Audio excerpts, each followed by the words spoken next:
তুরস্ক, পাকিস্তান ও সৌদি আরবের মধ্যে নতুন করে ঘনিষ্ঠতা এবং এর প্রেক্ষিতে ন্যাটোর আদলে সহযোগিতার জোট গড়ে ওঠায় এবার নিজেদের উদ্বেগের কথা জানিয়েছে ভারত। সম্প্রতি নয়াদিল্লি ভিত্তিক টেলিভিশন রিপাবলিক ওয়ার্ল্ডে দেয়া এক সাক্ষাৎকারে ভারতের অবসরপ্রাপ্ত major general Gagandeep Bakshi Ankara ও ইসলামাবাদকে রীতিমতো একহাত নিয়েছেন। পাকিস্তানকে রুখতে ইরানের সাথে ভারতের সুসম্পর্ক জরুরি উল্লেখ করে বক্সী বলেন, ইসরায়েলকে খুশি করতে ভারত নিজেদের স্বার্থ বিকিয়ে দেবে না।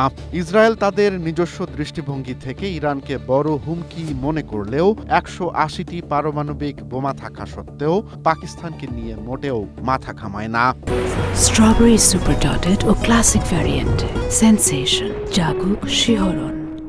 এদিকে অপারেশন সিঁদুরের সময় তুরস্ক পাকিস্তানকে প্রায় ১,০০০ ড্রোন ও যুদ্ধজাহাজ দিয়ে সাহায্য করেছে বলেও তিনি দাবি করেন। তুরস্কের সেনাবাহিনীকে সতর্ক করে বক্সী হুঙ্কার দেন, পাকিস্তান রক্ষায় ভূমধ্যসাগর ও আরব সাগর দিয়ে কোনো তুর্কি নৌবহর আসলে ভারতীয় সেনাবাহিনী তাদের টুকরো টুকরো করে ফেলবে।